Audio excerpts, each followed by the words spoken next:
Sometimes when they run, it is not believable. And even when the run is done and obviously happened, it is still not believable. On a run once when it was a perfect temperature for running, 20 below, cold enough for the dogs to run cool but not so bitterly cold as to freeze anything exposed, I thought I would just let them go and see what they wanted to do.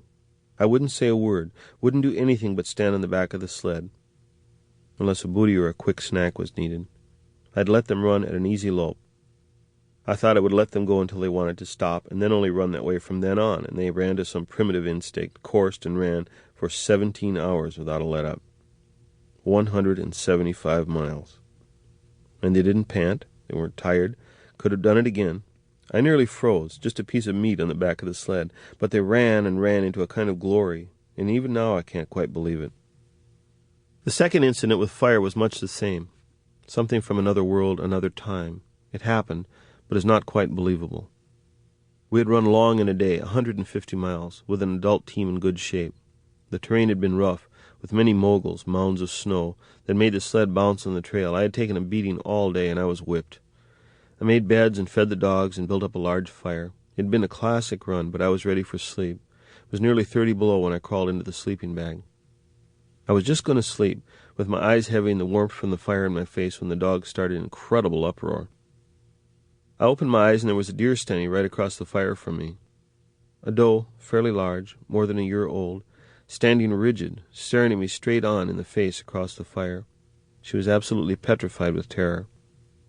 At first I thought she had somehow blundered into the camp and run past the dogs to the fire. But she hung there, staring at me, her ears rotating with the noise of the dogs around her. She did not run and still did not run, and I thought she must be a medicine doe sent to me, a spirit doe, come in a dream to tell me something. Then I saw the others. Out, perhaps 30 yards or so beyond the camp area, but close enough for the fire to shine in their eyes, the others. The wolves. There was a pack of brush wolves, and they had been chasing her. I couldn't tell the number, maybe 5 or 6. They kept moving in agitation. It was hard to pin them down, but they were very clearly reluctant to let her go, although they were absolutely clearly afraid of me and being close to me. Unlike timber wolves, brush wolves are not endangered, not protected, and are trapped heavily. We are most definitely the enemy, and they worried at seeing me.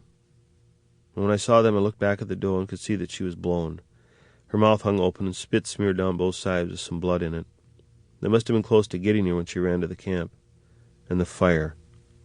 She must have smelled her death to make the decision she made. To run through the circle of dogs toward the fire and the man was a mad gamble. A gamble that I wasn't a deer hunter, that the dogs weren't loose or they would have been on her like the wolves, that somehow it would be better here. All those choices to make it a dead, frantic run at night with the wolves pulling at her.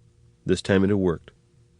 I sat up, half raised, afraid to move lest she panic and run back into the wolves. I had more wood next to the sled, and I slowly put a couple of pieces on the fire and leaned back again. The wolves were very nervous now, and they moved away when I put the wood in the fire, but the doe stayed nearby for a long time, so long that some of the dogs actually went back to lying down and sleeping. She did not relax. Her body was locked in fear, and ready to fly at the slightest wrong move. But she stayed and watched me, watched the fire until the wolves were well gone, and her sides were no longer heaving with hard breathing. She kept her eye on me, her ears on the dogs. Her nostrils flared as she smelled me in the fire, and when she was ready, perhaps in an hour, but it seemed like much more, she wheeled, flashed her white tail at me, and disappeared. The dogs exploded into noise again when she ran away. Then we settled back to watching the fire until sleep took us. I would have thought it all a dream, except that her tracks and the tracks of the wolves were there in the morning.